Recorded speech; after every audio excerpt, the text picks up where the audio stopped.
Jamie McFadden from Groundswell joins us. Jamie, good morning to you. Where are you based, by the way? Hello there. Pardon? Where do you live? Where are you based? North Canterbury, a little town called Cheviot. I know Cheviot. Yes. Yes. In fact, little rural town. The wind blows, that nor'wester blows through you. Boy, oh boy, does it what? Oh, well, we've had the southerly the last couple of days, and it's a gum tree's gone over and squashed our sheep yards. So we get wind from all directions here. Yeah, no, it's a nice little place. Got a nice little cafe, as I remember. Yes. Yep. And the reason I remember it is because we were driving. We were a bunch of varsity students driving up to some sort of sporting tourney. Car broke down, and this very kind man in the garage took pity on us, took our van in, fixed it, and saw us on our way.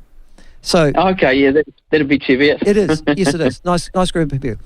Okay, now Groundswell have broken the story in Facebook. I would have expected this in actual fact, and I'm sure it will go national soon. I hope the mainstream media pick it up. Well, they don't seem to like you guys. It's probably because you're anti everything to do with Three Waters, and we all know that the Public Interest Journalism Fund gives many in the mainstream media a reason not to cover issues like that properly. Yeah. Can I ask the obvious question? The West Coast issue is bad. We've talked about it on the show this morning. I read out one of the letters that was sent out to one of your farmers, or one of the farmers over there. How significant is this, though, throughout the entire country? Okay, well, in the last 24 hours, I've had contact, phone calls, messages from Waitaki, Wellington, Auckland, you name it. It's all around the country. It is all around the country. Yes, we've just had a call this morning from somebody in Hamilton, for example, who is pretty adjacent to the Hamilton City Council. Yep. And it stems from the Resource Management Act and changes being made by the government to legislation like the Indigenous Biodiversity, Freshwater, the different policies. So it all stems from government legislation. Right. And so they're using as I was explaining before, they don't need to take these things through Parliament. They don't need to be subject to public scrutiny there. They promulgate national standards and regulations, and then use, are you saying, in this particular case, Resource Management Act to give them the power to do so? Yeah, essentially what's happening, and it's been happening for quite some time. SNAs has been around for a long time. It came in and when the Resource Management Act came in the 1990s. Yeah. And we were one of the first properties affected by SNAs in 1994. So we were 120 hectares. So we've had a long history in this issue. But essentially what's happening is the government have produced legislation that is resulting in the takeover of control of land, and it is being done through national legislation, but the agents to do it are the councils. And what's happening is quite a few of the councils are squirming and saying they're not really happy with this because they're getting more and more directives from the central government to push these policies through. Yes, that's right, and that's where those national policy statements require them to do so. Yes, I guess though the other thing, Jamie, is that councils, in this West Coast Council in particular, have just designated. Is it 1,500 different farmers have got something on their land that they now want to designate as an SNA? Have I got that right? Is that the number? No. What's happened is that the West Coast Councils have produced a combined proposed plan. Yeah. And as part of that process, they have written to, we understand it's around 1,500 property owners. Yep. That have had one of those types of zonings mapped on their land, and that's sites of significance to Maori. Oh, okay, right. So it's just sites of significance to Maori at the moment. Yep. So and then we haven't found out yet, but a number of landowners have also received letters about significant natural areas. Some have got different types of zonings. There's a number of different types of zonings and categories being applied to private land, and property owners all throughout the West Coast have received these letters, as they have indeed in other areas, and we're getting phone calls from other areas around the country that are receiving similar letters. This is an important issue, so I'm just going to delay the news while I carry on this interview with Jamie. Jamie, the other thing also is, I guess, with the SNAs, that when I look at the letter that went out, it doesn't identify why. So if I got one of those letters saying, this is an area of significance to Maori, it doesn't say to me, oh, what is that significance? Can you define it for me? It just says it is. Correct. Now, that's what's happened in Waitaki, and property owners have rung us and said they've received similar letters, and quite a few people have their entire properties covered with this zoning. And I've just been looking last night, and you've got entire townships have been covered with this sites of significance to Maori, and the property owners are saying they've got no idea what the significance factor is, but suddenly they've had this zoning slapped on them.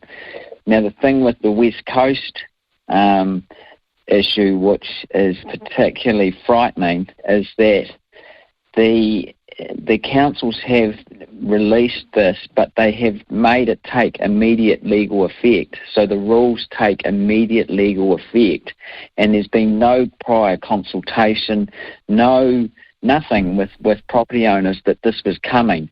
Bang! They've taken the control of the land, and they've applied the rules immediately. Now, when you say they've taken control of the land, you mean they've designated it as an SNA, and that means, in practical terms, that they don't come and take it over. It just means I can't use it without going to them. When we say takeover, it's the takeover of the control of the use of that land. Yeah. And it's not a minor issue. It's a major issue. No. I accept that. I accept that. When it's your whole property, and each property on the West Coast has been. There's a different group of rules applied depending on what type of property you've got. If it's and so you have to look at which category you're in to see which rules apply. But some of the property owners are saying it's quite massive in terms of the restrictions that apply to them. But the thing here is that the immediate effect of the rules, there's been no consultation process. It's just being slapped on them. Well, that's exactly, and can I tell you that Ro phoned us earlier in the show today. She's from Hamilton, a farmer from Hamilton. She's had a gully designated for ecological reasons, but can't find out from the Hamilton City Council why and what its ecological value is. So it's clearly not just on the West Coast, it's throughout New Zealand that councils are responding in this way to a directive from Wellington. Yeah, and it's coming to a head because there's so many of these different types of zonings being applied across private land. And it's also coming to a head because there's thousands of urban property owners being impacted now. Like Wellington City people are waking up suddenly that, hey, my gosh, it's not only the farmers that are being hit; we're being hit now too. So now, if my back garden has been designated as part of an SNA and I want to build a shed or something like that there, the practical effect is I'm not allowed to without applying to the council to get a consent to do so. Is that right? Well, here's an example from people in Waikanae, which is north of Wellington. A lot of the houses or properties in Waikanae have had these SNA or ecological important trees identified on their properties. And here's a property owner that had a tree leaning over the neighbour's fence. They were not able to do anything to that tree without a consent, and they've got a number of these trees in their garden mapped in the council district plan. There was an issue a couple of years ago. An elderly a techie couple, they were threatened with prosecution because they got the gardening people in to do some trimming and tidying up of dead trees in their garden. And next thing they knew, the council were on to them for destroying an SNA. And it made national news at the time, but it all sort of died down. But these poor people, I mean, this is going to become more and more frequent as an issue hitting people. The Maori issue is particularly important because it's my experience, having worked in local government, that Maori will not identify wāhi tapu. So, correct. And so if they're not going to identify it, but they say it's there, they won't tell you why, or it's because I don't know what the argument would seem to be. They're not going to tell you that. They'll tell you it's roughly there, but they won't tell you it's specific where it is. So that's exactly what people are relaying back to us. That's what's happening with them all around the country. Yeah. And so you end up with this huge piece all around where it's meant to be because they're not going to tell you specifically where it's there, and they're also not going to tell you why. Correct. Yeah. That's the feedback we're getting. Yep. So in many ways, if you like, it's a form of authoritarianism.